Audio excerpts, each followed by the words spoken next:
Hi there and welcome. Thank you for joining me.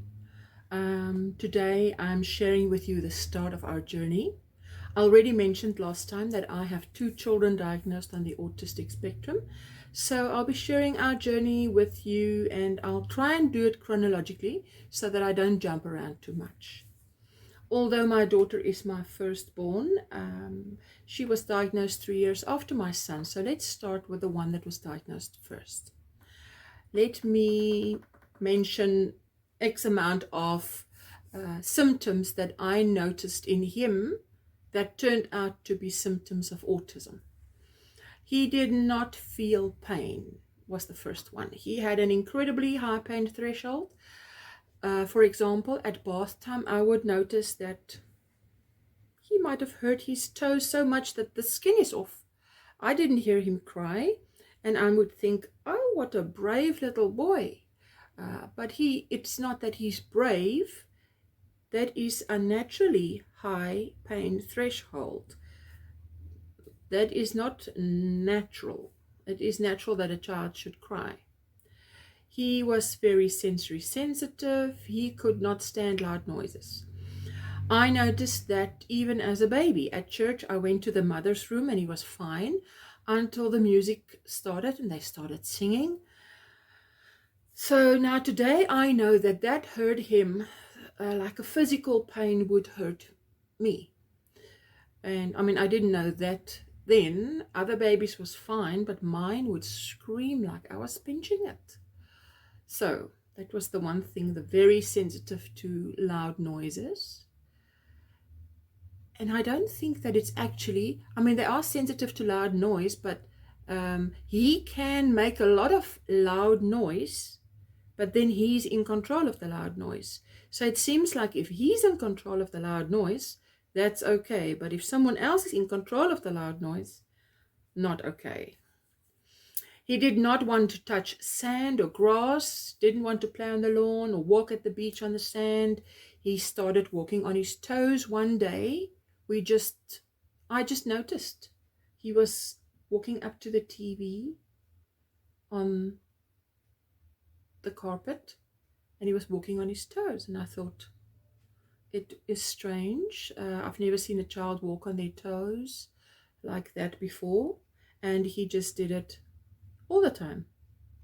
And he developed a beautiful set of calves, of course, like a ballerina, but that is definitely not normal. It is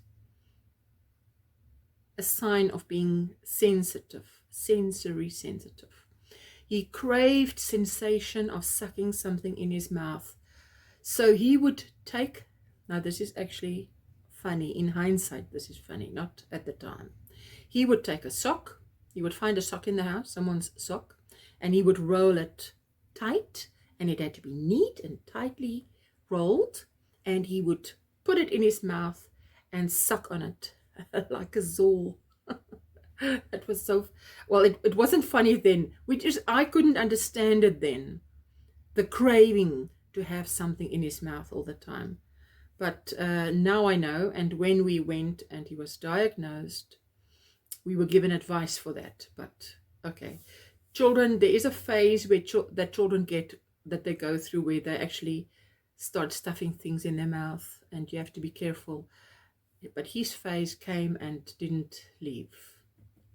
Well, at the time, he was an extremely fussy eater. He refused to eat anything else than Weet-Bix with a bit of warm milk, with a bit of sugar. He lived on that morning, noon, and night from the age of 1 to the age of 3. He would often act as if deaf. He can hear, but if you make a loud noise or you call him, he would completely ignore you as if he is deaf. And I tested this by going up to him behind his back, and I would whisper his favorite movie or treat, and then he'll turn around and pay attention. So I know you can hear, and you know what I'm saying, because this is something you're interested in, and you've just heard it. But we had his ears tested They confirmed that there was nothing wrong. Because he was so sensitive, they sedated him for the hearing test because he screamed too much. Anyway, the point is that the ears was tested and the ears was fine. Nothing wrong with the ears. He did not play with toys appropriately. He would line little cars up just about any toy next to each other. Little farm animals would be grouped or sorted instead of being played with. Like you and I would play with toys and use our imagination. He did not do fantasy playing or pretend play, where a child uses their imagination to pretend that this little box is a house, or this broomstick is my little horsey, or a piece of paper is an aeroplane. He didn't do that. He didn't speak at all. He pointed or gestured what he wanted, and he would pull me in the direction if something was too high. But mind you, if he could figure out a way to get up on that counter and get there where he wanted to be, he would actually do it himself without help, putting himself in danger. I had to hold on to his, he didn't recognize danger, and he would run into the road and not consider oncoming traffic. And if we went for a walk at Sea Point, on the promenade, I had to hold on to his hand because he would go off the edge there into the rocks. Did not see danger coming, did not see that this could be dangerous. He had very limited social interaction. He did not share his joys or experiences with us or with anyone else, for that matter. He had no desire to interact unless it was needs-based. A small example is one evening I was putting them to bed. They're in the double bunks, and he dropped the little toy or something he had in his hand, and it sort of landed at my feet, and I'm standing less than a meter away from the bed. And I think a neurotypical or a normal child would say, "Mommy," or indicate, but he didn't. He got out of bed, and he had to get over this a bed bunk bar, over the bar to get to it, and he climbed back into bed.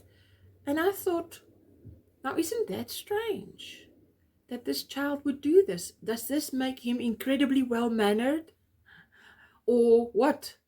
I just I remember that incident, and I didn't link it to the fact that he couldn't speak and he didn't share that he just lost his toy and give it back. And it was just one of many incidences. It just stands out to me. And he treated people and our pets as objects. He would never greet me when I walk into the room, or be glad to see me, or run to greet me. If the cat happened to be on the chair where he wants to sit on, he would simply just wipe the cat off, not hurt it, just like you would a soft toy. Wipe it off as if it was a soft toy, and just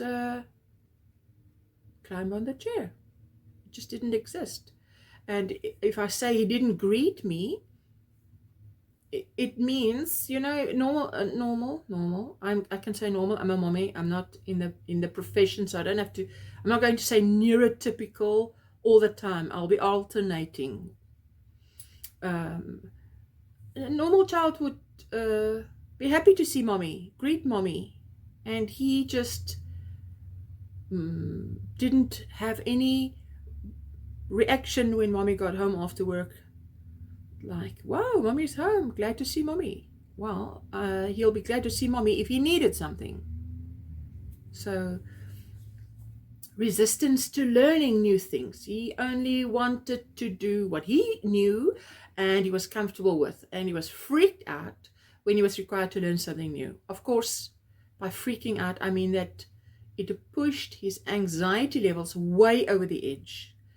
Hence the freaking out or meltdown. It was when he had meltdowns. Now I know it more than I sort of cottoned on, especially after the diagnosis, that meltdowns and freakouts were really anxiety levels just going pushing you to a point where you have behavior that you have no control over. Another symptom of autism is the repetitive behavior, and he used to stim. Now, I didn't know what stim or stimming meant at the time, but it presented in hand flapping. You know, they go like this. He's so excited. And the hand flapping would be in front of them. It would be outward, or it can be up. It can be hand flapping is hand flapping.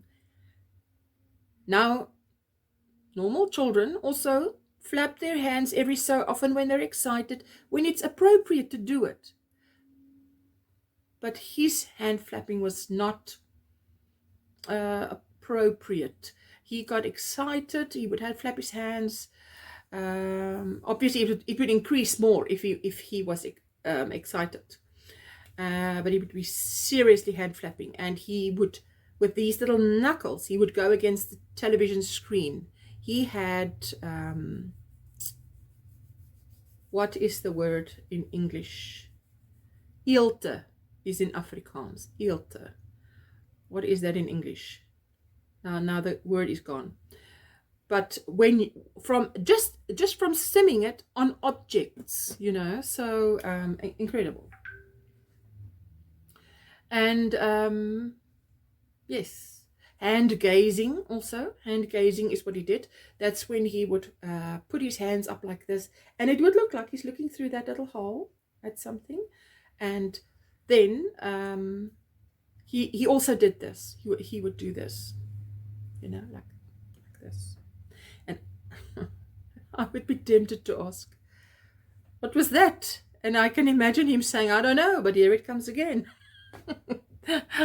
Look, you've got to keep your sense of humor, because autism is a very serious and traumatic subject. And my sense of humor helped me carry me through and see the funny side of things, you know. I mean, a lot of stuff is not funny. He also used to laugh for no apparent reason. I mention this because if a child cries, you're more likely to think, what's wrong? Let's fix it.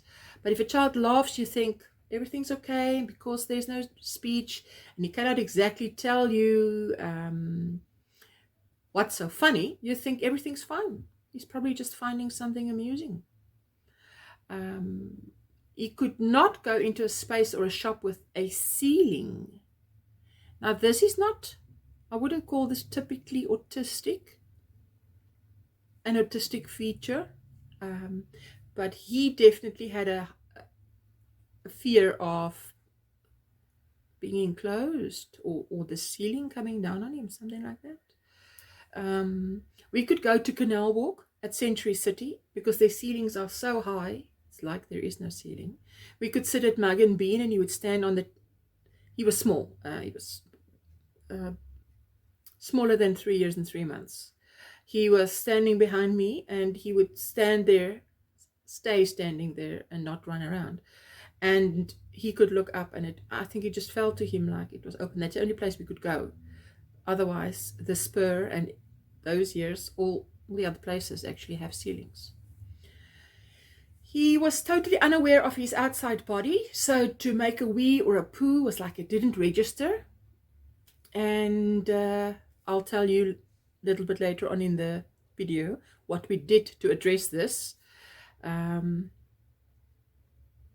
Now, I don't think the last thing that on the list that I want to mention here is a sign of autism. But he used to go and stand at a lookout point and just stare off into the distance for about 15 minutes at a time, and which I thought was quite uncommon for a boy of 2 to 3, because they just want to run around and they're not that passive. And he just seemed so caught up in his own world. The rest of us would be around, but he would not come to talk to us unless he had a need. So his communication was largely needs-based. Now let me quickly just mention my daughter here. She was my firstborn, so of course I had no other baby to compare her to, and I thought that whatever she was doing, all babies do that. So no reason for concern. She looks healthy. But where my son used to laugh for no reason, she used to cry for no reason. Now, just crying, I'm talking heartbreaking, sometimes hysterical, screaming. So, that used to drive my anxiety levels through the roof, as you can imagine, being a new mother with a baby that is healthy, and you go for your regular checkups and you're told that this baby is fine, but the behavior at home is driving mommy dilly. She absolutely hated anyone paying any attention to her.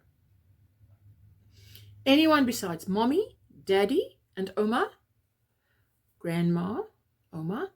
So besides those people she really knew well and that she saw daily, she did not like getting attention from anybody. If you looked at her, she would start crying. Don't ask her anything, or she would simply start screaming. I think it's anxiety. Looking back, it's anxiety, because it's like she says today, it's like when you looked at her, she felt like she could just die, crawl in somewhere and die. She wanted to be part of the company, but don't pay any attention to her. So she had delayed speech and would sign if she wanted something. She it might sound weird, but because she is intelligent, she found another way of communicating with me to make up for the lack of speech. For instance, she would put her hand above something, and then she would look at me and go like this, and it would be like a pair of scissors. Now, and okay, it's not a good idea because obviously it's a child. We're talking about a child. Okay, say she wanted this hair clip. She'd go like this, and she'd look at me like, Mommy, can I have this? I'm not touching it. I want to touch it. Can I have this? So she would just hover her hand over it. And now I knew this. Now who knows why a mommy knows? You know, mommies figure things out. And yes, that was her way of communicating with me, but not normal for her age. Delayed. Her speech was definitely delayed. When she was 1 year and 10 months, my son was born, and from the day he came home, she lost all speech.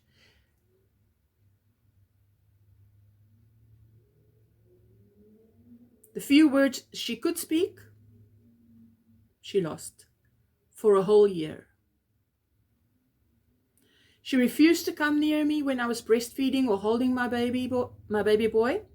She would walk a wide circle around me, go stand in the corner of the room there, softly crying. Oh, no, you're going to break mommy's heart like that, eh? I mean, at night when I breastfed him, she would scream to be with me, and my husband literally stood guard like this at the door. She can't come past him because I have to breastfeed him, and it was difficult to feed him because he would be distracted by the smallest little noise.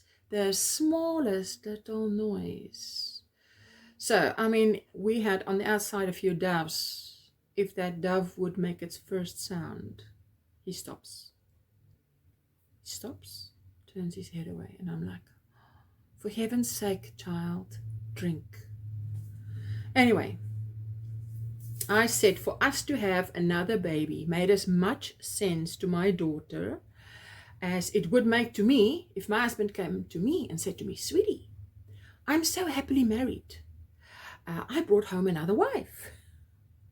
Now you can be friends with each other and we'll be a big happy family. I will not understand that, okay? And I don't think she understood the new baby.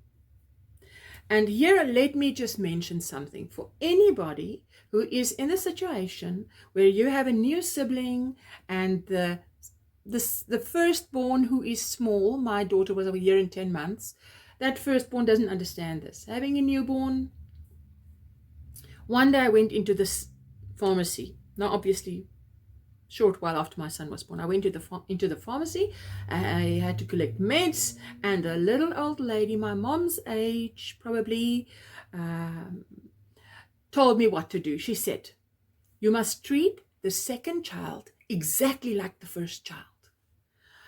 If baby cries, you pick him up, you comfort him. If she cries, you scold her because you think you should know better. You're waking up the baby.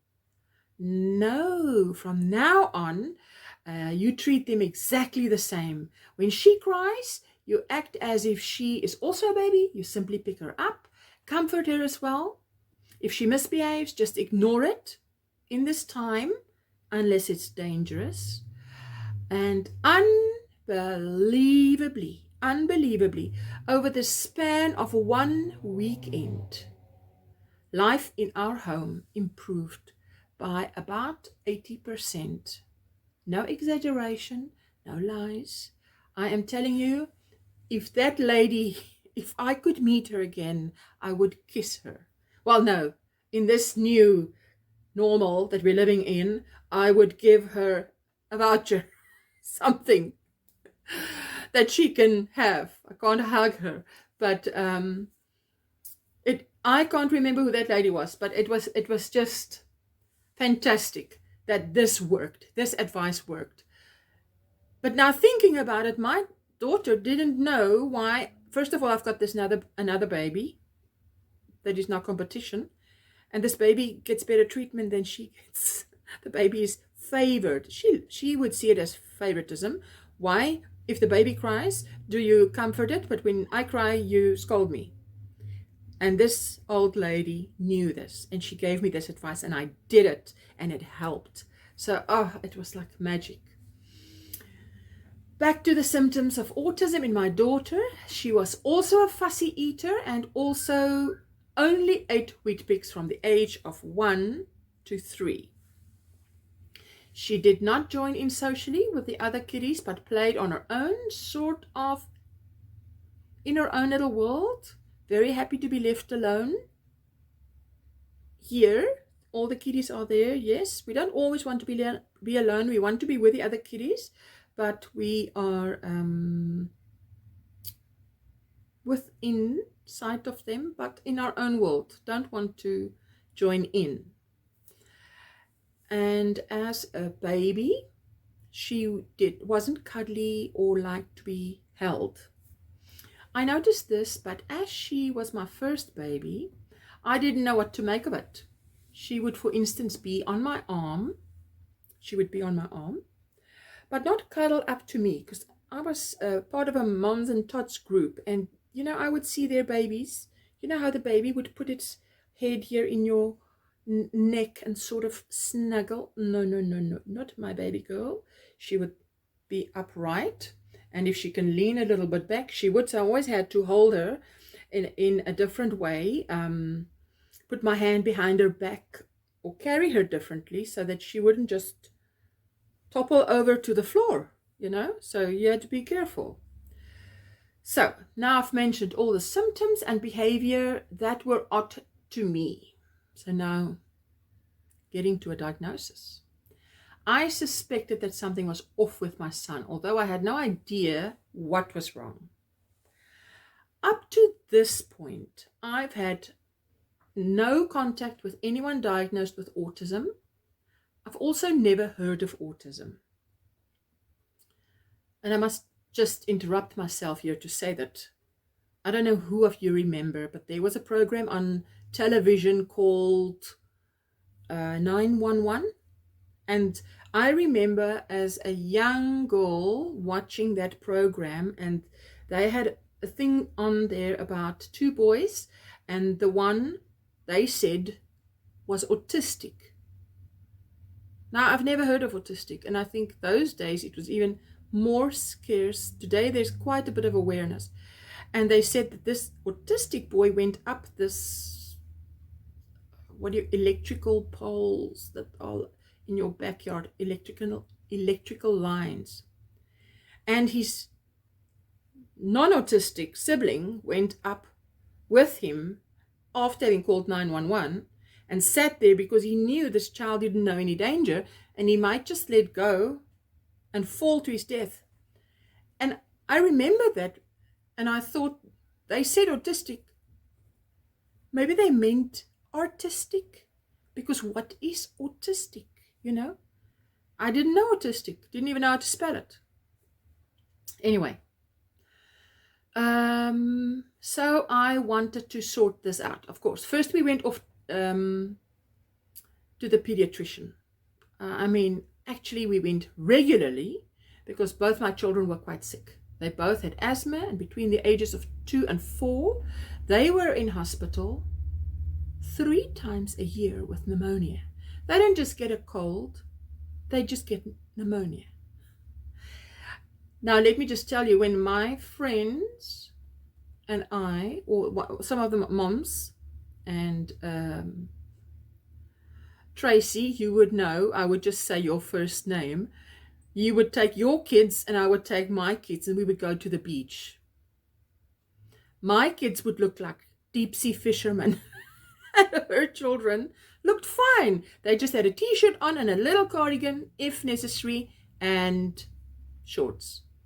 Say it was late afternoon. No, not my children. I knew my children. They had everything on in layers.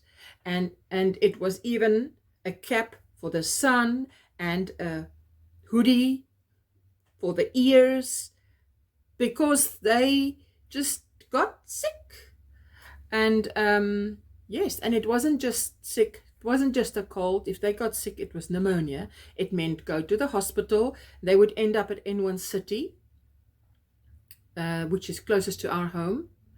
And our home at the time was in Goodwood. And they would be in I remember they had 2-bed wards. And I would spend the next how many days with them in this ward.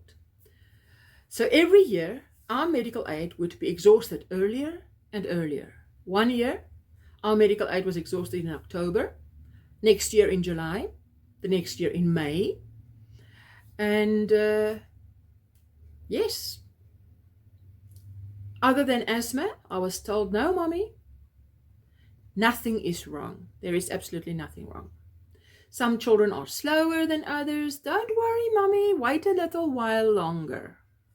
Let's see how it goes by the next scheduled checkup. Now, let's call it a miracle, because it really feels like a miracle. In the 2 weeks following my daughter's 3rd birthday, a lot of her symptoms disappeared. A lot of the screaming and just a lot of the things that were odd left within the first 2 weeks after her 3rd birthday. So that's why I call it a miracle, because I cannot explain it, and then I know it happened. I've read that natural healing can occur where these symptoms just fall away, but in her case, I actually observed it in the 2 weeks following her 3rd birthday.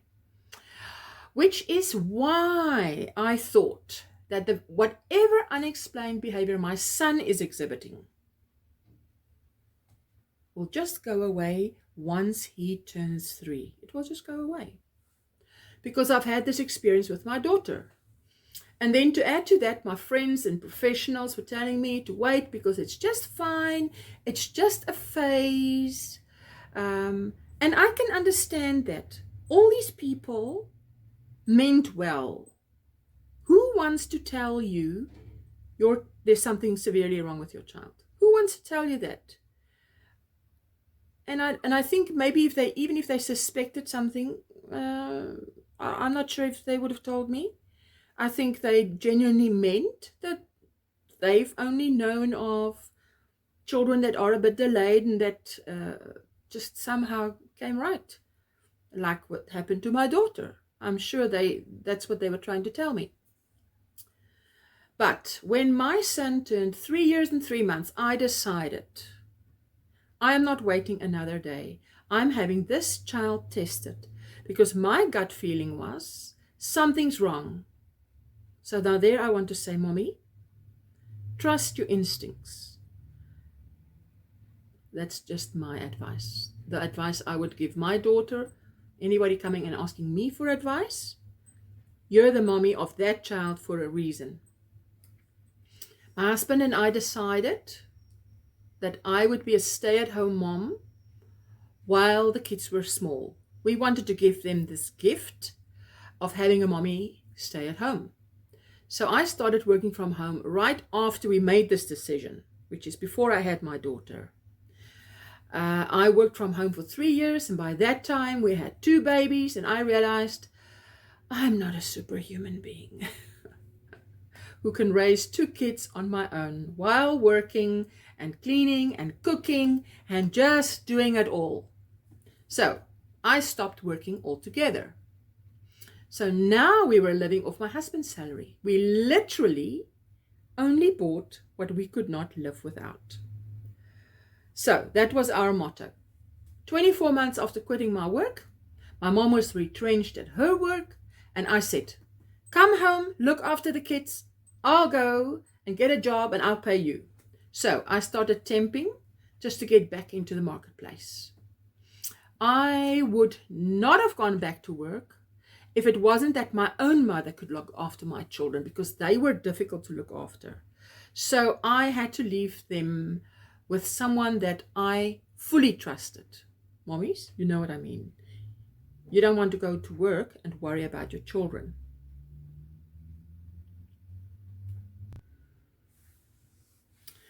Now my son is 3 years, 3 months, and I'm not waiting any longer. I'm having him tested. So we used the money that I now, when I started temping, we had some funds. So we used that to have him tested in an attempt to try and find out what is wrong. And now I'm going back to the pediatricians. I'm not going back to the pediatricians. Remember, nothing wrong with pediatricians. It's just that I've been told everything's fine. So if this person tells you everything's fine, you're not going to them. If you think something is wrong, you're going to someone else. My instincts were telling me, check it out. So something's not right. One of the people I went to see was an occupational therapist.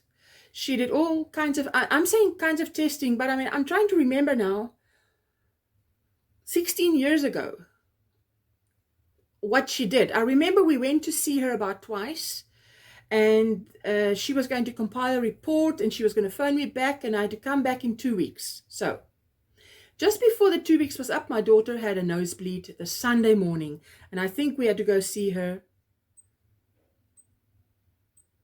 the Tuesday. We had to go see her the Tuesday. And the Sunday morning, my daughter has a nosebleed. It took me nearly an hour to stop that nosebleed. Now you might think, what? How is that possible? I'll tell you how it's possible.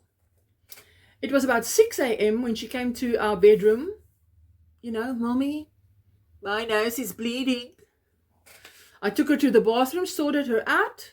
You know how we sort out our children with a nosebleed.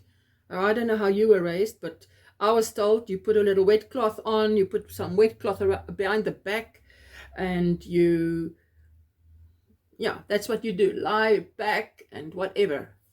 Now I know better. You simply pinch that nose for 60 seconds and your normal blood clotting whatever would kick in, and that is the end of it. So anyway, that was then. So I sorted her out in the bathroom, went to her bedroom, and in their bedroom they had 2 single beds that were pushed flush against each other. And so she went to lie in her bed, and it was these bunk beds that you put next to each other. So they're nice and wide single beds. And I sort of lied in the middle. So she was lying with her head back, and well, we're waiting now for this nosebleed to stop. And because it was so early, you doze off. You doze off, then I wake up again because I know I'm trying to sort this out, and I doze off a bit, and then every time I would check on her, and it would look like the bleeding stopped, but somehow it would start again. So on and off it went about an hour. I'm saying about an hour later, because I know it was about 6 a.m. 6 a.m. when she came to our bedroom, and by about 7, we were renting my mom's house at the time, and she stays on the same property. And we used to take turns going to church, because remember I told you my son would scream so much. So my mom would babysit, and then my husband and I would go to church. Next Sunday, my mom, Sunday morning, I'd babysit, my husband and my mom would go to church. So that morning, I just gave her a call and said, look, you can go to church. I'm keeping an eye on this child because I've been struggling with this nosebleed for an hour. I'm staying home. The next day, my mom calls me at work. By the way, my daughter recovered fine the rest of that day. Playing, everything's fine. 100%. The next day, my mom calls me at work. She's very worried. My daughter was standing with her in the cute Pick and Pay, just picking up some milk and bread. She started crying that she can't stand any longer and she's tired. So my mom picked her up. Now, this is very out of character for my daughter. She doesn't do this. I said, fine, I'll sort it out when I get home. Came home, called the doctor. Now, it was a miracle, and I call it a miracle because I see God's hand in it. It was a miracle that this doctor picked up the phone, because there was always such a long waiting list to see this doctor. So I was told to come immediately. I've got my last patient. I'm just sorting them out. You can come through right now. This is a miracle. Anyway, I took her to the doctor about 5 p.m. Right? This is about 5 p.m. I was sitting with her in the waiting room. The only patient, the very last patient, squeezed in. And I'm thinking, look at this child. I can't see anything wrong. She's as healthy as can be. This is the biggest waste of money. My husband is going to be so cross because he freaks out about the money, or about the lack of it. Because remember, now we're just living off his salary and there's not a lot to go around. He's a mechanic. So I can understand why he freaks out, but I don't want to be on the receiving end of the freaking out. So, but for some reason, the reason the Creator intended, I stayed. The doctor examined her and couldn't find anything wrong. The doctor couldn't even find anything wrong. But she said, she does look paler than she should, but otherwise she's perfectly healthy. Let's just do a blood and urine test, and just to be sure. And now I can't even begin to tell you. There were times I'd received a paper to do a blood test, and I didn't have it done because of money. Blood tests are expensive. Anyway, but that night, I walked across the road into the hospital, had the blood and urine test done, and we went home. The next day, Tuesday, I think it was a Tuesday, the 2 weeks was up. I'm supposed to meet the OT at 11 to discuss her report of my son. At 10 to 11, the phone rings, and it is the pediatrician asking me to come and see her urgently at lunch or after work, but I must come today and see her, and I must bring my husband, and I must bring my daughter along. I say, I'll come after work, see you at 5 p.m. So I just phoned my mom. I realized I'd forgotten to meet the OT. When I spoke to the pediatrician, I realized, oh my goodness, I'm supposed to meet this OT at 11. I'm not going to make it. I forgot about this. So I phoned to reschedule. I phoned my mom to tell her that my daughter should please be ready by 5 p.m. I'll be coming past, picking her up on the way to the doctor. Everything's quite close, 4 kilometers this way, 4 kilometers that way. My mom calls me back after she's had a little think. She doesn't think I should wait till 5 p.m. because, but that I should go at lunchtime. And she doesn't think the doctor would have been that insistent if it wasn't serious. So, okay, I'm a good girl. I can take my mother's advice. I make the necessary calls and off to the pediatrician I go. So she says my daughter has AML and ALL. AML was acute myeloid leukemia, and acute lymphoblastic leukemia, both.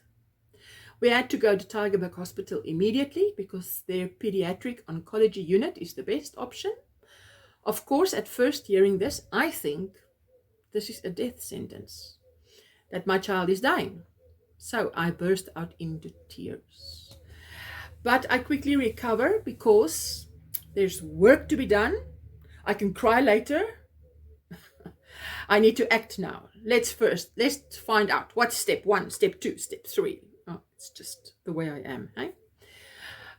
Because I was temping, of course, I stopped work immediately. We had to go to the hospital. My baby girl was booked in, and they immediately start with chemotherapy.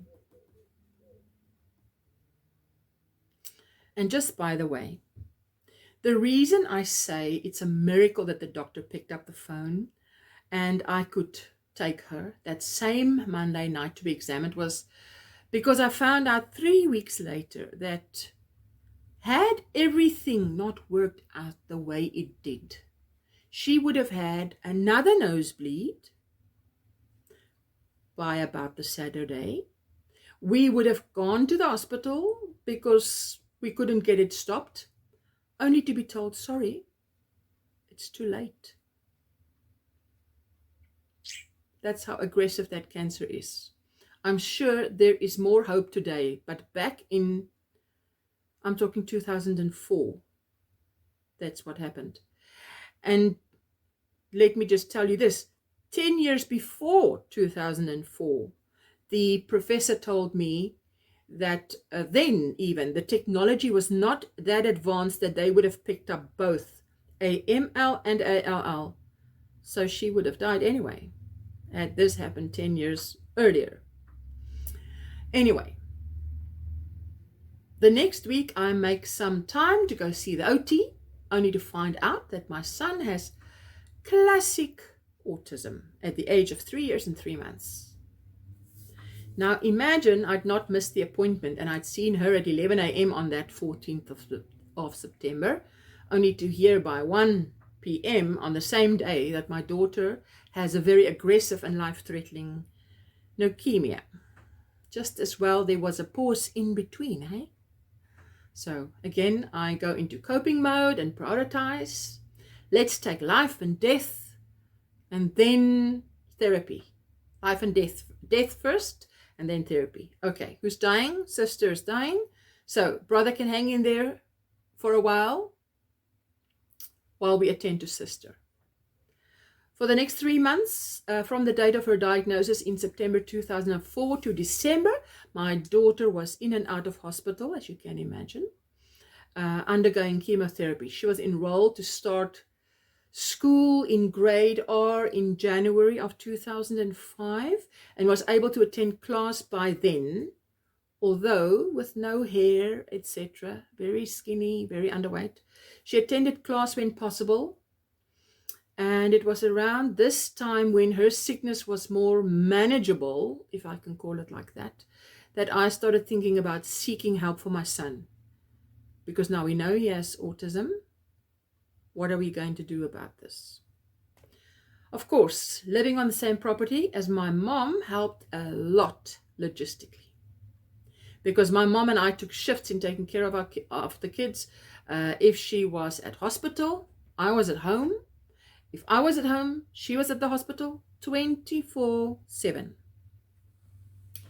Remember I said my daughter used to cry for no reason. So a lot of this came back. It went away after she was 3, but at 5 when she was diagnosed, here it is all again.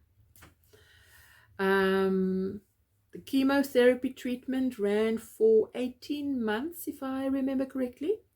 So because she missed a lot of class, she had to repeat grade R.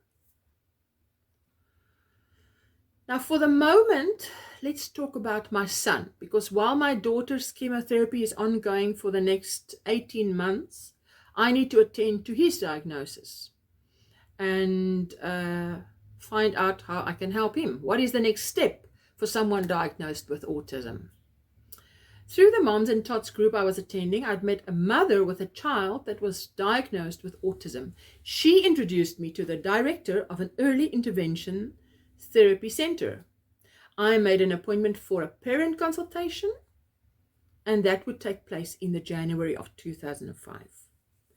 I was given a lot of advice during that parent consultation, things that I should start doing with him, things I should stop doing, things I can continue doing. Remember last time I told you, we didn't do everything wrong. It was just that some things you must stop doing. You want this child to make progress, stop doing this, start doing that, that you can continue. I also enrolled him for morning classes. That was at the time 3-hour sessions of one-on-one therapy with a tutor who would work with him. I found the environment very positive. This tutor wouldn't lose her temper or be negative in any way. The doors of the little classrooms had one-way mirror from the inside. But if you stand outside the class, you can look in and observe the whole class without interrupting. As a parent, I found this to be very comforting because I wanted to observe without intruding. I also thought that if this tutor, listen, I'm a mommy, this thought would go through my mind. If this tutor knows someone standing outside the door, then obviously the chances of her mistreating my child is either very low or zero. And I prefer zero. So I'm just sharing my thoughts. Okay, let's talk about the therapy. Let me share with you the advice that I was given and which I implemented. Now we're getting to the fun part because now we're going to make progress. The first thing we had to start doing, not that we didn't do it, but now you had to do it, being very conscious of what I'm doing. I am speaking positively to this child. The most negative we would speak is to say stop or leave. I won't say, don't jump on the couch. I'd say, stop, climb down and come and play with your blocks. Well, then it was blocks, eh? Today it would be iPad. But anyway, so that's what you would do. Stop, positive command, followed by a positive instruction, which is climb down, come and play with your blocks. So, speak in short sentences. Yes, I didn't do that. I would just repeat myself. Like I mentioned now, stop is 1 word, climb down is 2 words, play with the blocks, 4 words. Let me share this little example.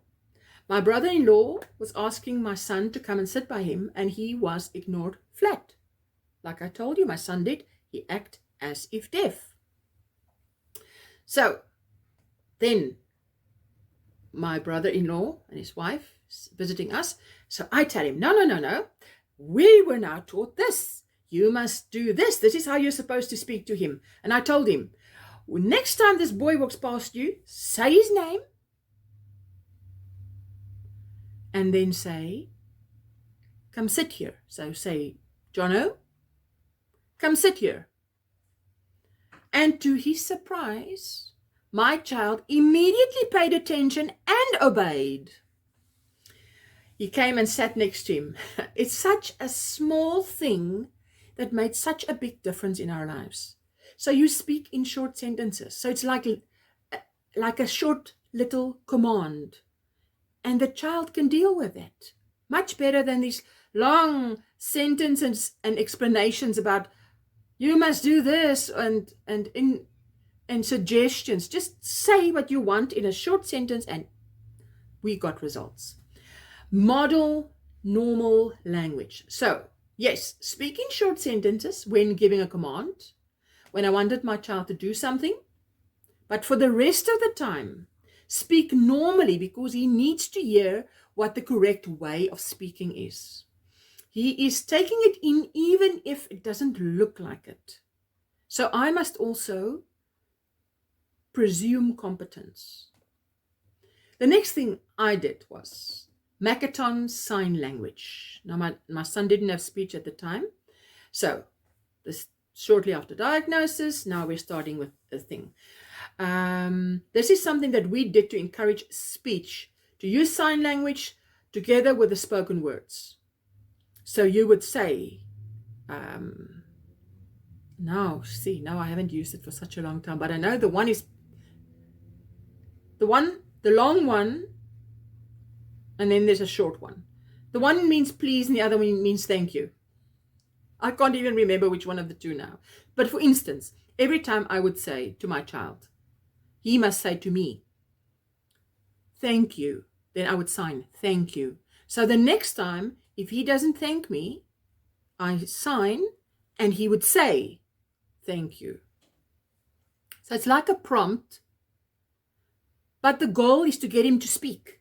Because once he said that word, how many times, he'll be able to say it. I don't have to prompt anymore. So,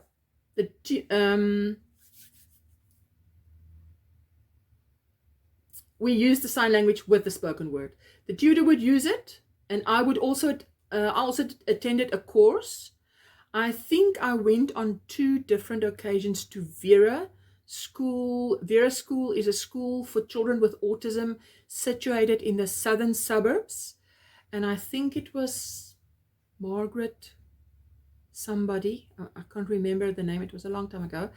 And she presented this. I remember coming back after the morning class feeling exhausted, because she makes you communicate in Makaton. So this is a totally new language for me, and you're not supposed to talk. And I remember her saying to us, now imagine how your child must feel when they are like forced to communicate in another language. It's exhausting for them. So the mommies there could relate that this was indeed the case. But of course, I still want him to learn how to speak. Whether it's going to make you tired or not, you'll get to the point where you're not tired anymore. Anyway. Okay, so I found this really very helpful. It improved the way my son and I communicated. Definitely. I could speak to him in a public place by just signing instead of talking. And just a sign would avoid what would have erupted in a public tantrum or meltdown. So this was really helpful. I remember. Okay, again, I'm telling you my story. You can judge all you like. You're judging history. We would be in Pick and Pay. And I would read the signs. There's a meltdown coming. And I would sign to him, you better behave or I'm going to smack you. In Afrikaans, I used to say pits, because you don't really hit your child. I mean, he's got such a high pain threshold. He doesn't feel anything anyway. So, but he knew at home I would do it. So he doesn't know I won't do it in the shop. So I would just go, and he would change his mind about that tantrum. That worked. So the Makaton worked for us, okay?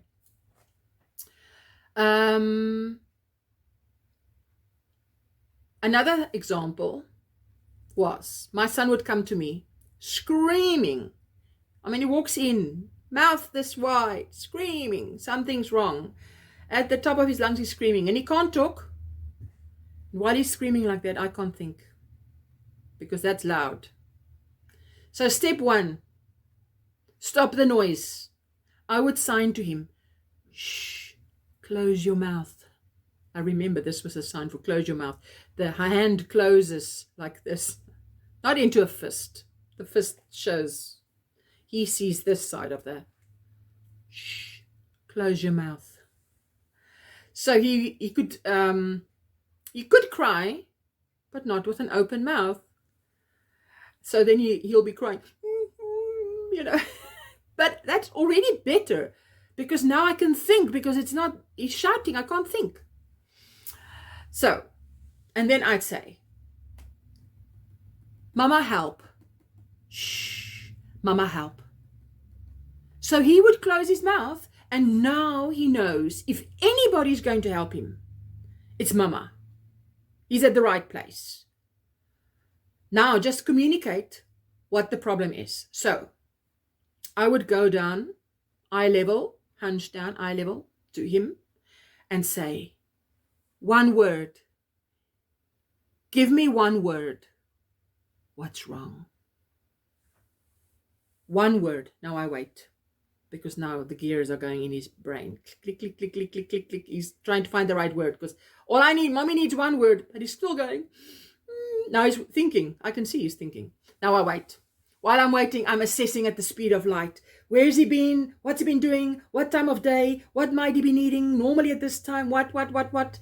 And he would give me a word or half a word, and I would click, okay, it's this or that.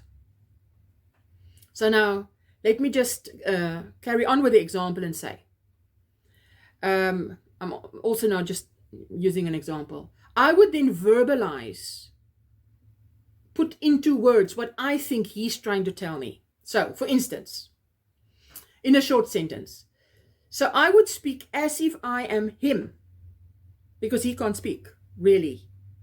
If he can give me a word or half a word, that's it. So now I'm going to use short sentences and I'm going to speak as if I'm him. So I'm going to say, Mama, now I'm eye level with him. Now I go, Mama, I'm tired. I don't want to have a session today. A tutor session now. I want to go home. So now I've verbalized what I think he's feeling, because that's the vibes I'm getting off him, the signs. Mommy knows. Mommy's now sussed it out. Then I would wait a second, and then I would reply as Mama. In my voice, I'm talking to him, and I would say, I know you're tired, but we must do this. And as soon as this is over, we go home, then we can watch a DVD, and you can jump on the trampoline. Now, obviously, those days, that's what he liked to do. Other kids now like different things. But I would give him two things that I know he loves. He loves to jump on the trampoline, and he loves to watch one of his DVDs or videos. So I would show empathy so that he knows. Mama knows. And Mama understands. Because imagine if you can't speak, and someone out there can verbalize, sort of come into your mind, and they can read it, and they can verbalize what you're thinking in your highly anxious state. Wouldn't that calm you right down? Because that calmed him right down. Anyway, Mama knows, Mama understands, and I would set a reward before him, and he would calm down already when I said, Mama, help.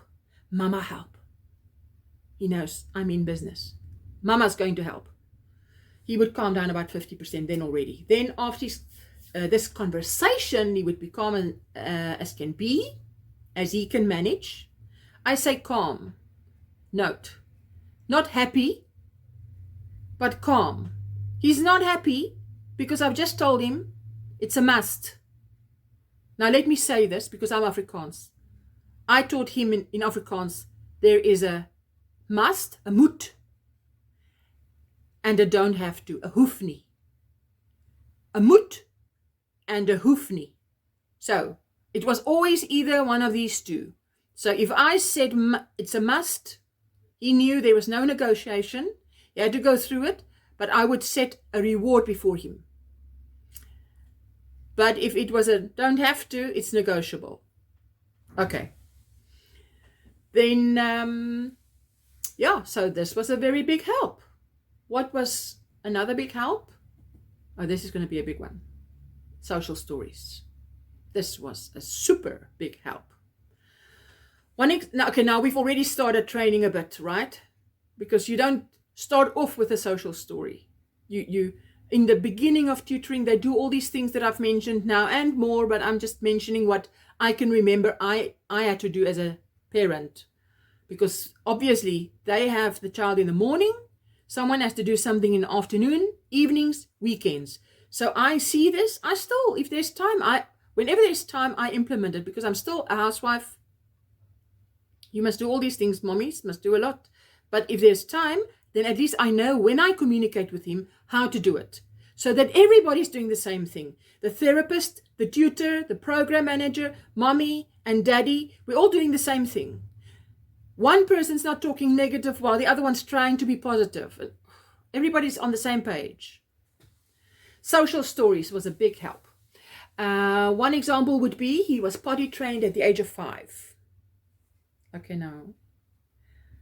Yes, children get potty trained these days later than they used to back in my day. I think when I'm a baby boomer, so I think our age for potty training was about 2. And I'm sure there's a lot of children that gets potty trained at 2. Good for you. Good for you. My children weren't that. There's children now, I think nowadays, to me, if I look at trends, children now get potty trained at 3, 4 even. So anyway, he was potty trained at the age of 5. He would go to the toilet, make a wee all on his own.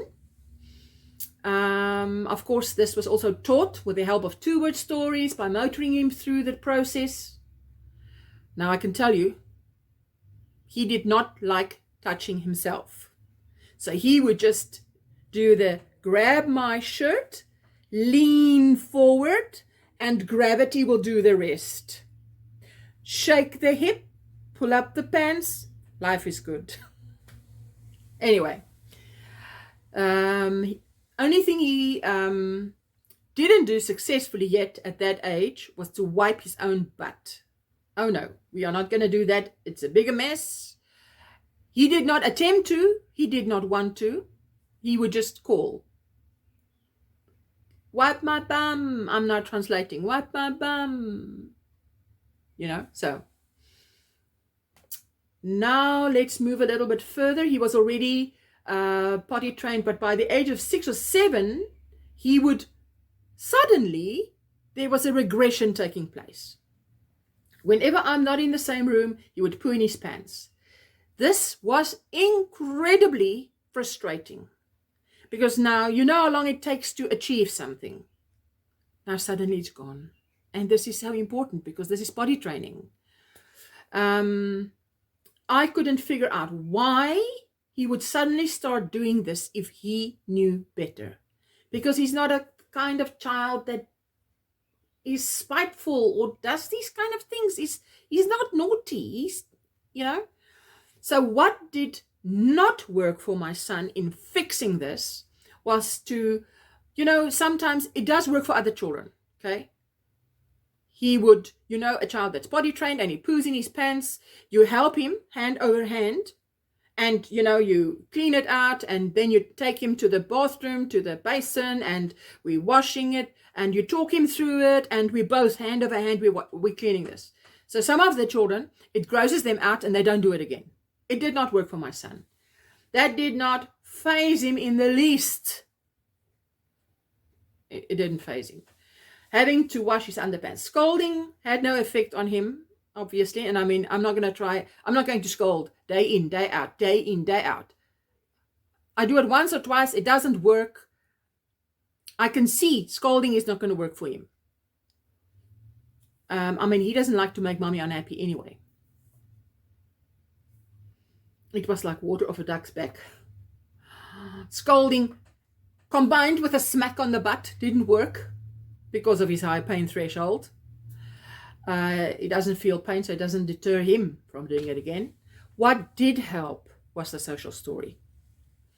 Within 3 days, he stopped and never regressed in that area again. So this is what I did. This is what a social story actually is. Let me just quickly explain. I made my own social story. I took photographs of different toilets. Toilets he had never seen. About 3 pictures with a camera now, with your cell phone. Take a picture of 3 different toilets he's never seen. Took a picture where he was sitting on the toilet making a poo in our house. Now listen, decently. He was sitting on the toilet like this. So his t-shirt is covering everything. You can't even see his little butt because it's from the front. All you see is kneecaps and feet sitting like this. But he's sitting on the toilet. So I've got a picture like that. That was in our house. Then I wrote a story And it went something along the lines of, remember, he's now 6 or 7. And that's around about the age he started talking, using words. It would be, my name is Jono, I live here, short sentences. I am 6 years old, my mama and papa loves me very much, they're very proud of me. When I want to make a pee or poo, I go to our toilet. And then the picture of him on the toilet, on our toilet. My mama is very proud of me when I do this, exclamation. When I go to school, I can use the toilet at the school. And a picture of the toilet at the school. When I poo in my pants, Mama is very cross. She does not like that. I must not do that. And I literally took a picture of my face, cross face. Put it there. I must poo in the toilet when I want to poo. Then Mama is very proud of me. I know my Mama loves me very much. And that's the end of the story. Now what? This is not a big, can you see it's not a big deal. Anybody can do this. Anybody can make this up. And with today's technology, you can add text to a photograph, show it in a sequence, like a GIF file, and show it to your child. That's a story. If you want to print it out, you have the ability to, the printer, and you have everything that goes with that. Print it out, put it in a flip file, and read it. This is how I remember the story, and I would read it to him 3 times a day. He would sit next to me, look at the pictures, I would point to the words, and read. After 3 days of doing this, he stopped, used the toilet again. Victory! What a relief. It seemed such a simple thing, but there it was. At that time, I remember another mother coming to me just after this happened with a similar problem, but her child was much more advanced in speech. Well, I want to say, and his little poo problem slightly differed, but it's the same point. He was potty trained and he knew what to do, and he was doing it somewhere else. So, but I had just been through this experience. So I shared with her that I'd just gone through this and how this has completely solved my problem. So the program director also advised her to do this. So off she went and she did it. Of course, her story had less pictures and much more words. Because she's the mommy. She knows her child. She knows what will get through to her child. She's been at the early intervention center. She's also, you take note of what's going on. You don't just sit there and let them fix the problem. You take note of what they do, because you're going to have to do it at home. You take this child home. They don't. So she read that story to him, and after day one, he stopped. Now, isn't that great? Now I'm sharing my success here with social stories, but the methods of letting him wash his own underwear didn't work. It did work for other kids, but not for my son. Nope. Then there's also another small little thing that we learned that was great. Praising effort. You praise effort. What we also started doing immediately after that parent consultation was to expect him to do something, follow a command, and immediately after following the command, obeying, listening, praise him and just say, good listening. Just a 2-word praise. But after every time he obeyed. So you're consistent. You don't skip. If he did not listen the first time, I would repeat it once. And then if he still didn't listen, I would motor him through whatever it was that I wanted him to do. I always have to laugh when I say I would motor him through it. Because in Afrikaans, it always sounds so close to punishing someone through something, and it's not that. Okay, so anyway, so if I would give him an example, and if he doesn't do it, I would motor him through it, because I have a good opinion of my son, and I'm giving him the benefit of the doubt. So I don't assume he's naughty and that he doesn't want to comply. I assume he does not understand what is expected of him. So I'm going to help you. Then another small thing that was just great, and that is the brushing protocol. I was shown how to do the brushing protocol on him. This is an occupational therapy, OT, exercise, but it forms part of the holistic approach that the Early Intervention Center followed. I believe one of the things that it does is to stimulate the central nervous system. So I would do this along with deep pressures every 2 hours. Now that is more often than breastfeeding and really disruptive. As a housewife, I had to do work, and I had to work around this. You can hardly do anything else. Then it's time again to do brushing and deep pressures. So this is how you do it. Now imagine this hair clip is that little mealy brush, corn brush. You can buy it at Mr. Price Home, I think, just about anywhere. It's yellow. Some are another color. And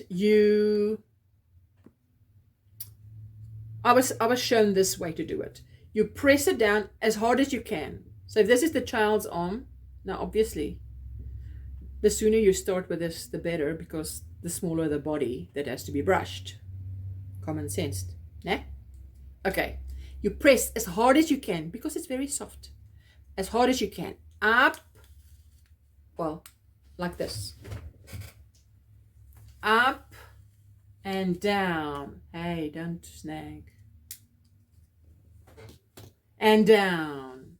And up and down. And you're going to turn the arm and you're going to stop, not lifting the brush. You're going to stop where you started. So if you started here, you end here. But you keep the arm straight. So that's deep pressure. You do it on the arms, the legs, and the back. Not on the stomach. Because there's too much nerve ending points or something that they told me. But I wasn't supposed to do the front. Only the back, up to where your pants start, the back. And then arms, legs. Yes. In the mouth as well. For that, the child that was such a fussy eater that can't stand any other texture. This is what you did. The thumb, you take it like this and you press it against the child's palate. Now, my child did not bite me, okay? He would not think of biting me. But this is what you do. You press it against 1, 2, 3 times. Firmly against the palate. And then behind the lower teeth, 2 tucks. So that's what you did. Brushing protocol, 1, 2, 3, tuck, tuck. That's it. Set the cell phone. In exactly 2 hours from this minute, you're going to repeat this again. And this was huge for us. Anyway, as soon as he opened his eyes in the morning, I would do the brushing protocol. Then I'd set my cell phone to go off again. Every 2 hours, repeat, do the brushing and deep pressures, set the cell to go off in 2 hours, repeat. Takes over your life. I was told you should leave at least 2 hours between. From ending to starting, you must leave 2 hours. But I'm all about maximum results in the shortest time. So, if that's what you give me, 2 hours, I'm going to make the best use of that. So I did it. I could get in 8 brushing protocols in his waking hours. After just 1 week. Just 1 week of this very simple thing I just showed you. All the way up and down. Don't lift the brush, they say. Look, do what you can. But, I mean, if I'm going to lift the brush or the brush falls, that's it. I continue. Just continue. After just 1 week, he was aware of his outer body and signed that I should take off his nappy.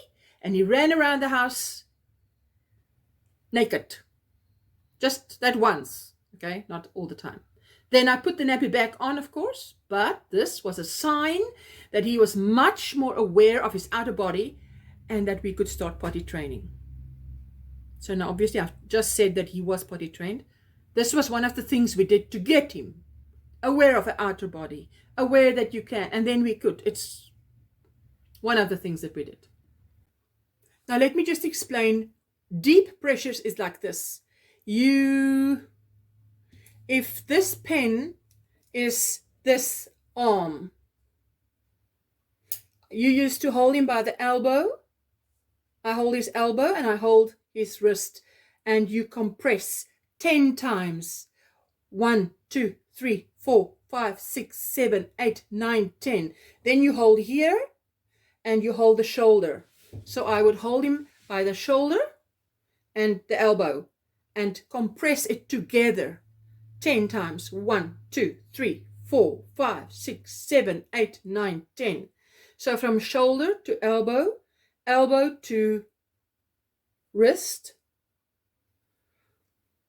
ankle to knee 10 times, knee to hip 10 times. So that was the deep pressures. Then combined with the brushing protocol, which I talked about.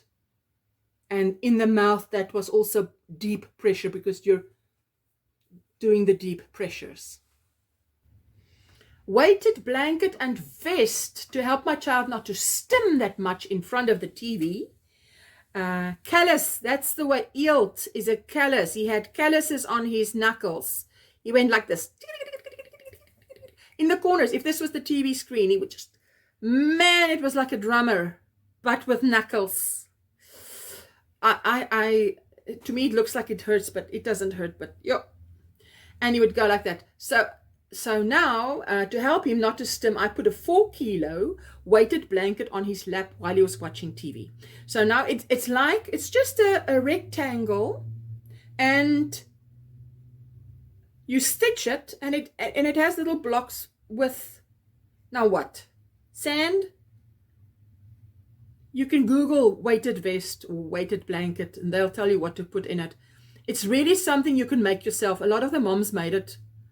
And I think there were moms that made it and sold it.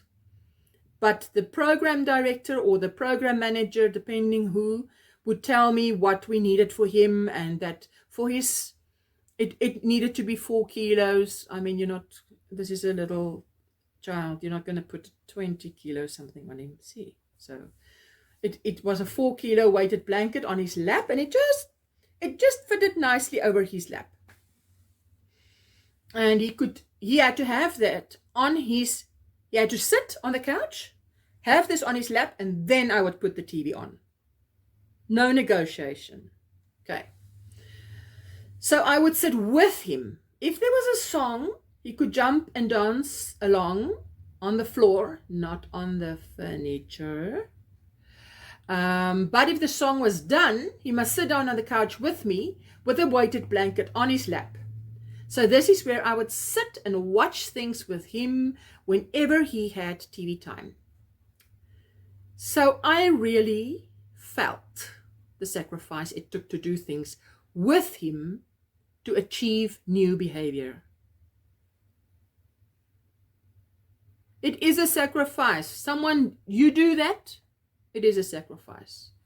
In the beginning of the therapy, I did this with him to model how to socially appropriately watch television. I say how to socially appropriately watch television. But I mean, that's how you're supposed to. You're supposed to sit in a lounge. Imagine, if I say socially appropriate, you must imagine, if I had visitors and my child did something, would my visitors think this is not socially appropriate? Or would they think, oh, this is very socially appropriate? The child is watching television, sitting quietly watching. Doesn't have to sit quietly. He can listen and be attentive and whatever, but he's not stimming, because they would look at that and think, what the heck? The first time they would probably think, okay, that looks a bit odd. Second time, and I mean, he gets worked up. So that's the point. The point, what are we aiming for with therapy?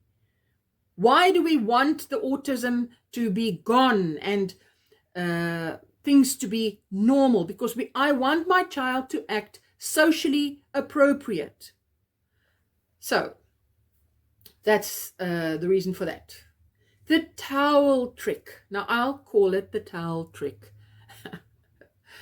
Because to me it was such an ingenious little thought that the program director had that had such a great impact on my son.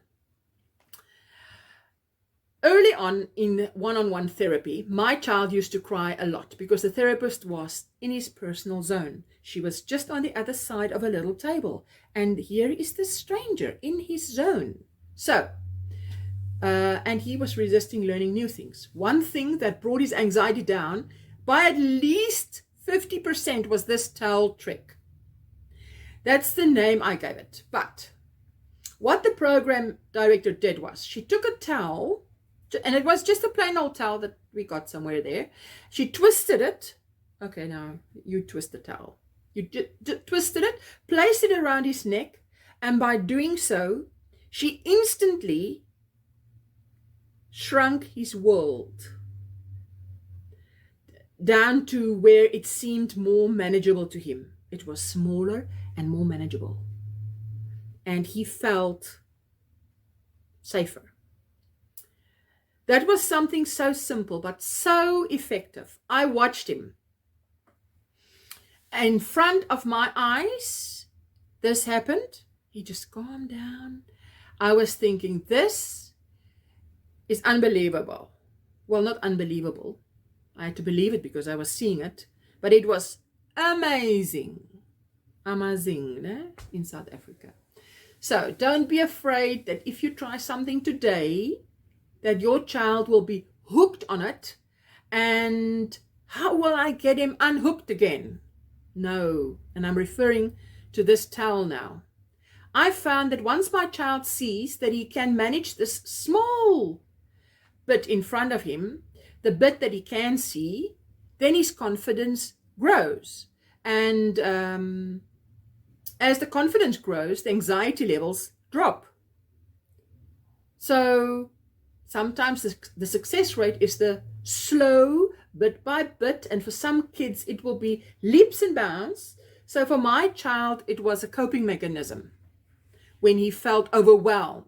So we moved from the towel around the neck, and we just used it a few times, a few sessions. I saw that this worked, so I bought him a hoodie. My husband said, our son is looking like a gangster wearing a hoodie and the hood up. I said, well, rather a socially appropriate gangster than this child who is so anxious, acting so weird. Anyway, so we moved from the towel around the neck to wearing a hoodie. When we were out shopping and he became anxious, there was no towel. I'm not going to send him in public with a towel, please. So don't get hooked on a towel. My goal as a parent all the time is socially appropriate behavior. So wearing a hoodie in public became a habit at the time. That time. You're not going to do something forever. Don't think, oh, but now we're going to buy him a hoodie. Now must he do this forever? Nothing is forever, please. Sometimes my husband can also say, is this now going to be forever? I'm like, nothing is forever. What is forever? We're going to heaven. That's forever. We do this for us, when you break your leg. Must I wear these crutches? No, you're going to use it while your leg is broken. When it's healed, put away the crutches. Gift it to someone. Walk normal again. So, okay. At that time, over the next few years, he could regulate himself, my son.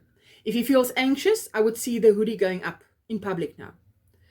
Well, maybe in class, maybe around tutoring, but I could see. If he's anxious, the hoodie goes up. He doesn't misbehave, doesn't act socially inappropriate, doesn't go, just the hoodie goes up. Once he feels more relaxed, the hoodie comes down. So I could sort of read his anxiety level, mood level, by how he wears his hoodie. So I thought that was great. So now let me just mention that at 19, no hoodie. He's now 19, turned 19 in lockdown. No hoodie is now necessary. Okay, he had I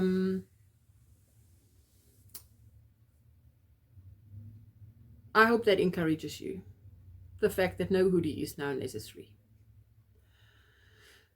It has been years since we had to have a hoodie when we go out. So that is nothing, that doesn't happen anymore.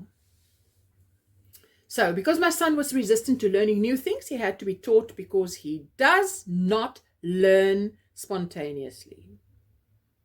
Everything, he has to be taught everything. He had no motivation to do anything beyond what he already knew or was interested in. You know, they say that, like, oh, he doesn't have motivation to talk. They say it like it's a tablet that you can go buy somewhere. Oh, so where should I get it? Does the Skim sell motivation tablets? So can I buy him that? Anyway, that's just my part of a frustration. No, it doesn't have any motivation. Yeah, well, okay. So enrolling my child for morning one-on-one therapy sessions really gave him a boost, because his mind was being stimulated during the next 3 hours, because it was a 3-hour one-on-one therapy session. It wasn't in a grinding or in a hard way, but by playing with him like kindergarten, but one-on-one. So the ratio was quite intense. 1 student, 1 teacher. That doesn't mean it was smooth sailing all the way, by no means. But it was something that would benefit my son, and that is where I had to be strong for both of us. In my mind, I thought, my son, this might be stressful for you now, but we have to break through these walls that autism has erected around you to set you free, to live the life you were intended to live. Often I would observe sessions, and then I would apply what was learned at home. I would also use opportunities of incidental learning, quote unquote, as the opportunity arises, teach something. When I was a housewife, the first 18 months after my son's diagnosis, I would use opportunities to teach, but remember, I still had a household to run, cooking, cleaning, washing. So I would often criticize myself for not doing enough. But now in hindsight, I realize a person can only do so much. So I would encourage mommies, don't be too hard on yourself. You know, Rome wasn't built in a day. Every day we do what we can when we can. Just keep on keeping on, you know. Okay, the next thing we tried. The gluten-free, casein-free diet. In my experience, most parents are advised to try the gluten-free, casein-free, GFCF, gluten-free, casein-free diet when they find out that their child is on the autism spectrum. I think that the reason for that is that there are children who respond really, really, really well. I did put my children on that diet, and I'll share with you how I did it. We did it as a family to make it easier on the children. So if my husband, who is skinny, not skinny, slim, he's a cyclist, he can eat anything. It doesn't show. I've often told him, you don't deserve the way you look because of the way you eat. You eat so much rubbish. You shouldn't look like that. Anyway, that aside. If my husband wanted to cheat, I'd ask him to eat or cheat outside the house. Buy ice cream at work, eat it on your way home, but before you get home, etc.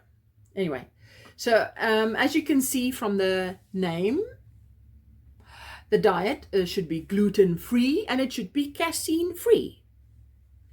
So basically, no wheat, no dairy. Now, whatever I gave my children to eat, I would eat. So I would know how they feel or how they experience something, because I am their mommy, right? That's why I say you were given that child. You go through the experience with the child.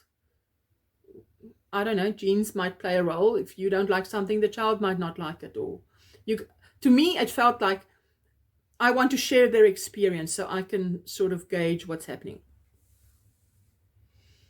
Anyway, my opinion of the gluten-free, casein-free diet is that if you eat eggs, meat, fish, fruit, and vegetables,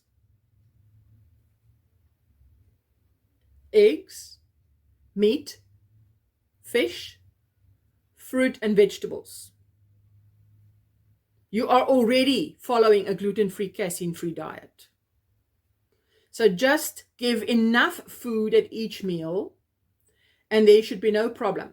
For instance, it took me 3 weeks to change my son's breakfast from an omelette with toast to fruit. Now, please be kind. Be kind and do it with love. If you're going to implement any changes like this, if you're going to implement any diet, I picked out the best fruit, or definitely if it's an apple and there's something wrong with it, I pick out the best part of it. If I gave watermelon, it would be that center of the watermelon, the best piece, not a holy piece with pips, the best piece, a little block. And I would put a little square of fruit on a fork, on a plate, with the fork in it. All he has to do is pick up that fork, put it in his mouth. So it's easy, right? He doesn't have to do anything. Doesn't have to. I'm saying this because you think this is nothing. For my son to tolerate a fork next to him on the table took more than 3 weeks. In a tutoring session, the tutor would leave the fork there for 5 counts and remove it. He would scream just because the fork was there. So, okay, so people with children with autism will understand this. If you don't have a child with autism, this might be too much for you to listen to this, to hear this. Oh, is it really that bad? Well, yeah, it depends on your child, and that was my child. So, I would put the square of fruit on a fork, on a plate, and I would say, you can have this. This is now the omelette and the toast. You can have this as soon as you've had this, indicating to this little one bite.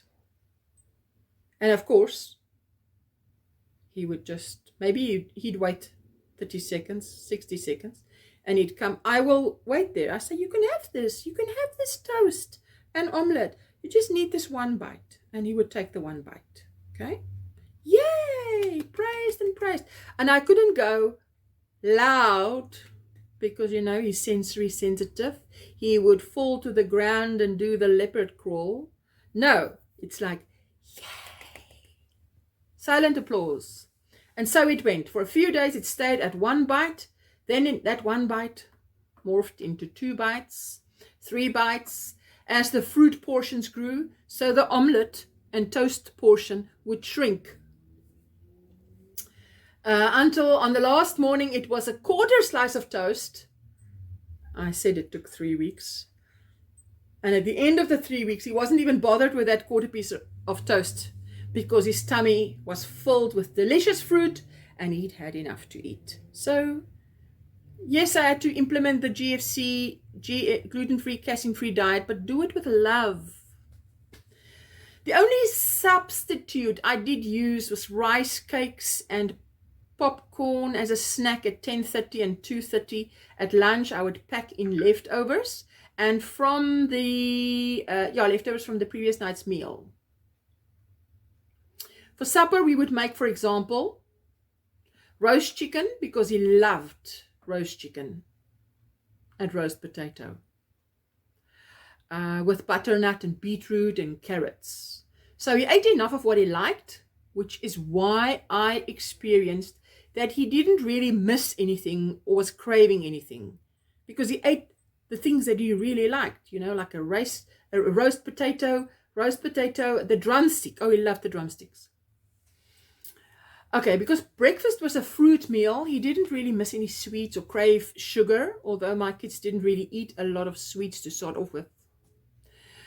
They were always given their 5 meals a day, and that was it. So something to drink in between as the need arose. Anyway, we stayed on this diet for 6 months. That was also the recommendation that I followed. I didn't see a significant change in my kids, but I experienced a significant change in myself after 3 months. And here I must say, 3 months to the day. I remember experiencing that it was like a cloud pulling away and the sun coming out to shine. Things were brighter. Learning new things was easier. And it just felt like my brain could function more effortless. Not sure if that's the right word, effortless. And apparently it is this gluten cloud that disappears that caused this way that I was feeling. So, well, as I say, it didn't happen, didn't have the same effect on my children. But because I was going through the same thing, it had that dramatic effect on me. So I can understand why they say that for some children, if that child has the same experience, the same effect it had as it had on me, of course, huge improvement. Then, to me, the all-time favorite advice that anybody could give anybody is omega-3 oil supplements. To me, this supplement made the most dramatic change in my son and my daughter. I must also mention that in my experience, it has been the same for every parent that I've ever advised it to. Some would even come back to me within 5 days to say they've seen new things in their child. The child now does X, Y, and Z that he's never done before. Now, the secret I found was in the dosage, because you might be thinking, oh, my child is already using omega-3 oils, but you don't see any change. I found that the dosage was the secret. It was only once I changed the dosage that I saw a dramatic change. The dosage I used was 6,000 milligrams a day. Oh, no, it's only a tablespoon. So, on the containers, it usually recommends 5 ml, a teaspoon. I don't know if it is just because our children can do with a lot more, or they need a lot more. But there was no change in my child until I increased that dosage. I actually saw a program, I think it was BBC Your Mind, and I was meant to see that program because I don't watch a lot of TV. But that program, it so happened that I saw that program. And they did this documentary on kids with learning problems and how they all went from average to really bright students. So while I'm watching this, I'm thinking, I'm giving my son omega oils. I don't see a difference. But right at the end of the program, they do give the dosage. And so, of course, I decided to increase the dosage. And I also saw a difference in my child in only 7 days. He was more with it. His speech improved. He was more willing to try and say words and to communicate. So I decided I'm not going to tell anybody what I've done. He went back to class after the holidays, and his teacher came in and told me, "Oh, what are you giving him? He has improved so much. He's more with it. His speech is better." Well, there it was. I didn't say anything. Someone else who works with him noticed a significant improvement. With my daughter, the problem was that I would tutor her and we would, for instance, prepare for an oral. in school. And after 3 days, I would start a session and say, okay, so what is the topic of the oral we're learning about?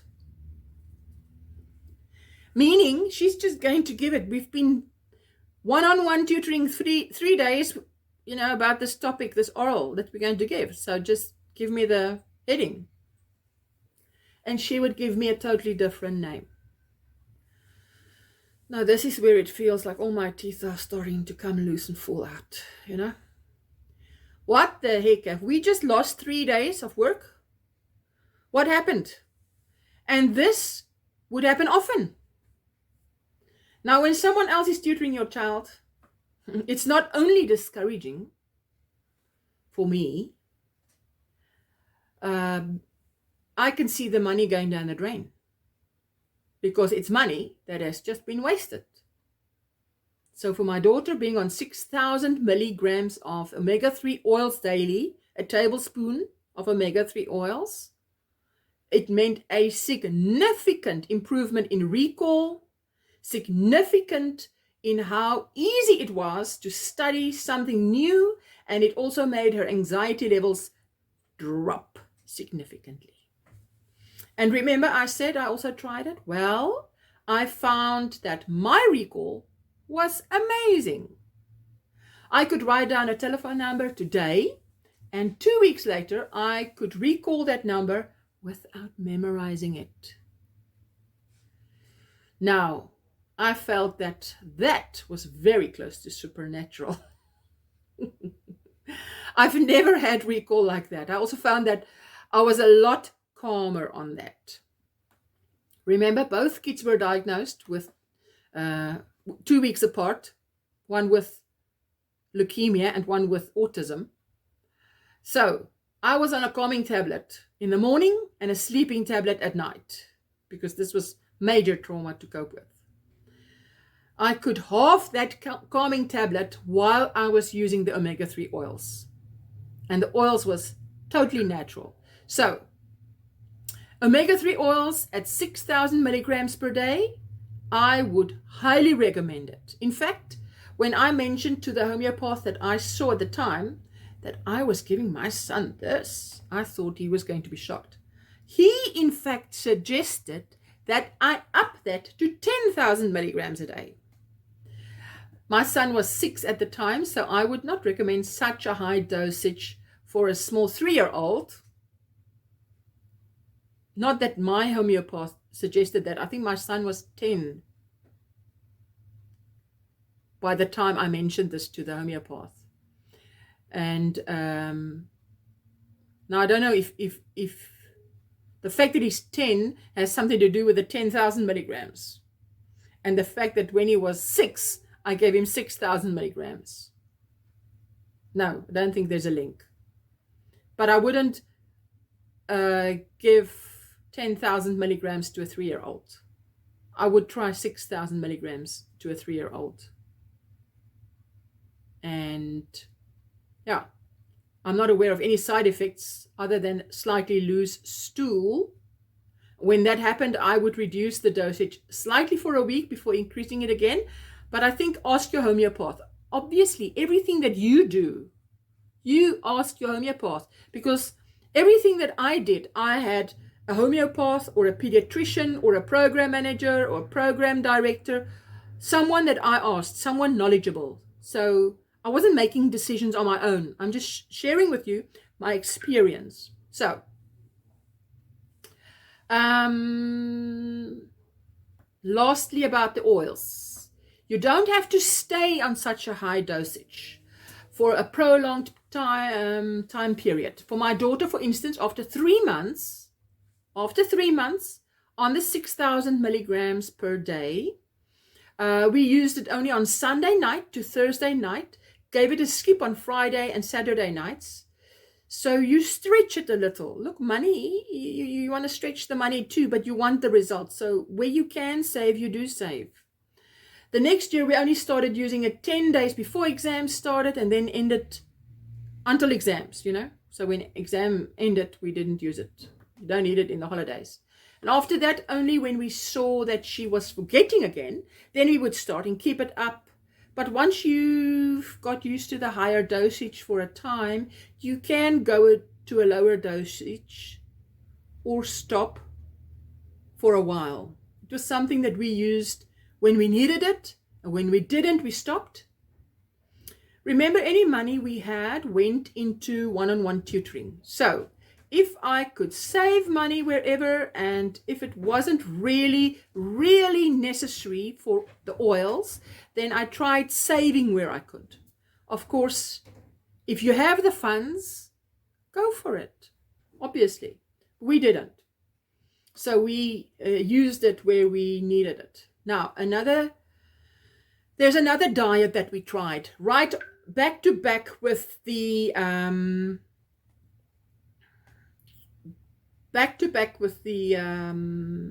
gluten-free, casein-free diet, and that is the SCD.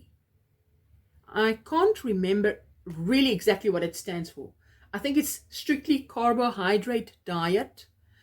But I know that we had to cut out all starch. So, for the first time in my life, my son became a thief.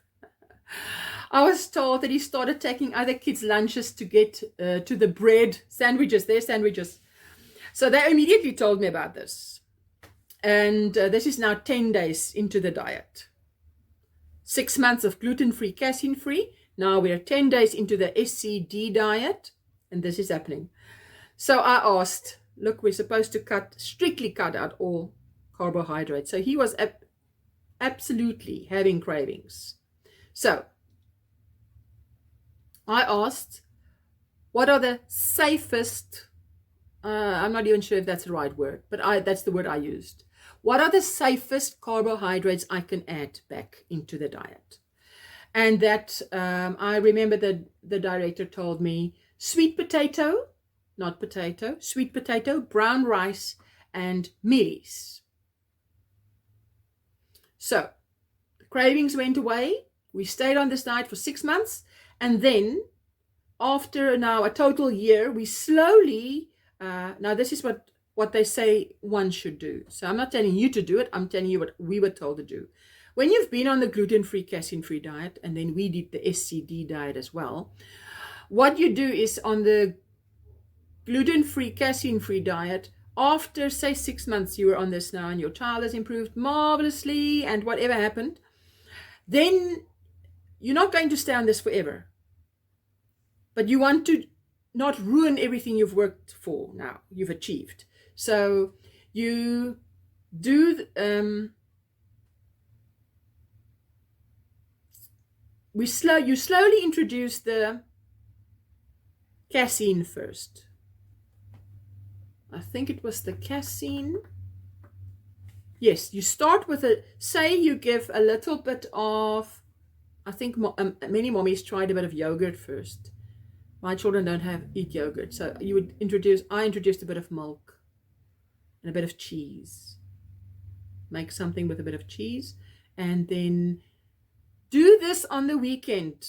I mean, common sense, I think, would dictate that if you're going to try and reintroduce casein into a diet after you've been without it for 6 months to a year, don't do it on a Monday morning or a weekday where the teacher has to sit with major behavior, if there is behavior. So I did it on I think a Friday night, so we could see anything on the Saturday or the Sunday. Any behavior that is coming out is going to come out for me to observe, so I would know firsthand what's happening. Yes. Well, after being without gluten and casein for about a year, like I told you, eggs, meat, fish, fruit, vegetables, it became such a habit that to this day, it's about the only dairy that we consume is a bit of cheese and a bit of milk. Children don't really get in milk unless I put it in a cheese sauce that must go over something. Okay, we don't really eat more than 4 slices of bread a day, so that is about the most wheat they can consume. Some habits just stayed. But as I said, I didn't see a major change in my children, but I did find a huge change in my own mind, in my brain. Okay, then speech therapy. Now, obviously, when you go on a program like the Early Intervention Center, and they do have a holistic approach, we didn't do speech therapy. I mean, we started out with them. But then they will tell you, above everything that we do, you need, the child needs a bit of speech therapy. So we inquired and found a speech therapist that had worked for Vera School for about 8 years. Vera School for Autism in Southern Suburbs. I mentioned that before. And then she went private. She went on her own. Now, she was great. And she knew what to do to calm my son down when he was heading for a meltdown. She allowed me to videotape her. I would then take the recording and show it to the program manager, who would implement that in my son's program. The tutor at the time, whoever the tutor was, would also watch it. So in effect, he was getting much more than just 1 hour of speech therapy a month, because she would do examples. She knows I'm taping her to take it back to the program manager. So she would do whatever she's doing with him, right? She's working with him, and she would speak to me taping and say, so you must, still looking here, so you must do this, blah, blah, blah, and then go on with other examples or whatever. So the recording I made was fantastic, because, I mean, it's like being taught how to be a speech therapist for this specific child for the next month or 6 weeks until we see you again. So she would see really nice progress the next time she sees him, because someone's been working with the child and doing what she recommended. Anyway, so I just thought that was fantastic. This helped us a lot, because, your medical aid only allows for a certain amount of speech therapy sessions per year, but spreading it out over a year, once a month, maybe every 6 weeks, we could make it through the year. We wouldn't run out of speech therapy funds, medical aid funds. So it was really kind of her to do that, hey? And that is the kind of therapist that you want to find. Someone that is willing to add value to your life, so to speak. Not just give a speech therapy session. See you again next time. They're adding value. And then creating a routine at home. Predictability made my children feel safer and calmer. This changes and improves in time. So when my son was small, just after being diagnosed, the first ±4 years. Now this sounds, 4 years? Did you say 4 years? Is it going to take 4 years for my child to recover?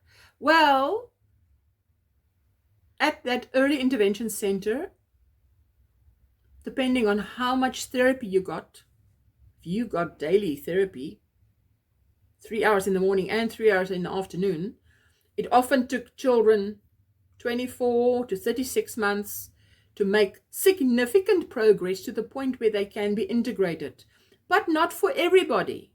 My son was not one of those, right? He was not one of those. For the first ±4 years, we had a routine at home, and we pretty much stuck to it. For everybody's sake. My husband and I benefited as much as the children. Once we got home after work in the week, there would only be 2 hours left before bedtime, from 6 p.m. to 8 p.m. So that was the time that we used to eat, bath, then they could relax, watch a bit of videos, and those days it was videos. I remember getting up and recording Postman Pat episodes for my son, enough to fill up a 3-hour video, VHS tape. So it was something I could just pop in on the TV when we wanted them to relax a bit. there was no YouTube then. Well, we didn't have access to YouTube. Anyway, holiday routine was, let me just mention something about holidays. Anytime that there was not the normal routine of school and therapy, it was terrible. Let me just say it nice in English. It was terrible. The child didn't know what was going on. And to be quite honest, it usually took me a few days to sort of work out, oh, what's going on now? Why is he so, he's not regressing, but his behavior is off the charts. Oh, it's holiday. He's out of his routine. Oh, okay, cotton on. So it took me a while. I found that his behavior would deteriorate and he would be aggressive and crying. And then I clicked, he doesn't know what's going on. So I would draw up a calendar about an A1 size. So if you don't have A1 paper, I just took A4 pages and stuck them to each other to make a nice big A1 page. And every day I would call them so they could come and see and cross out a day at the end of the day, just before we went to bed. I also made a list of, now you want to take a note of this. I made a list of things to do that cost a lot of money, little money, no money. Inside weather activity, when it was raining outside, or it's cold, or whatever. Outside activity. When it's beautiful outside, we can go outside, we can jump on the trampoline, we can do whatever. So, things that cost little money, lots of money, little money, no money. Lots of money, little money, no money. Inside weather, outside weather. Then I would check the weather for the next 5 days. Say by Sunday night, I would check the weather quickly.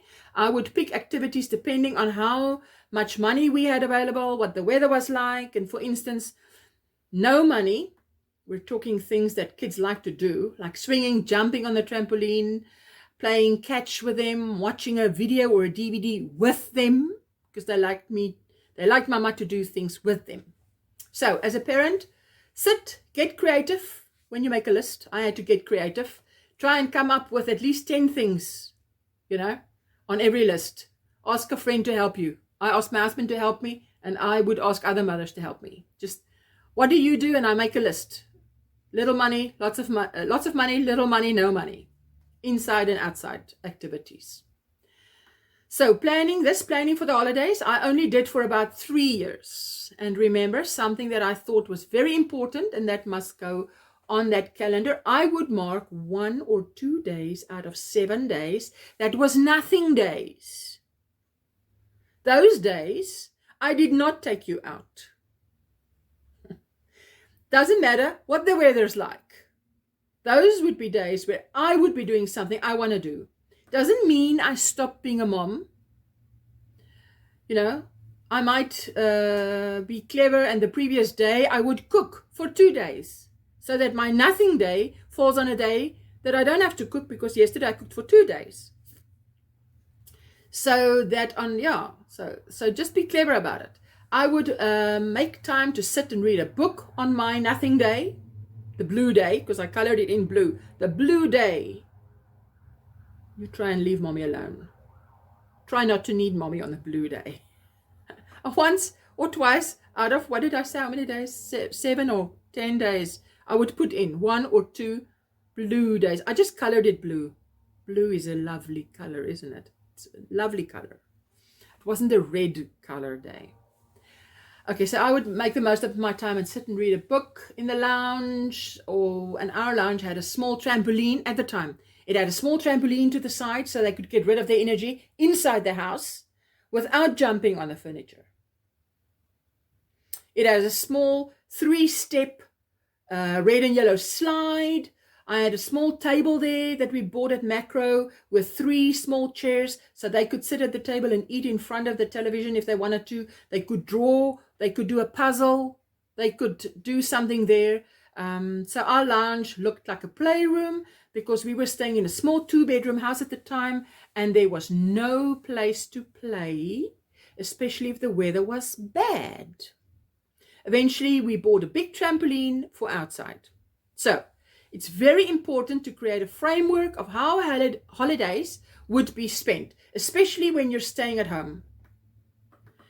At that time, it was just not possible for us to go away on holidays anyway, because it was too upsetting for my son, and my daughter was still very much in and out of hospital.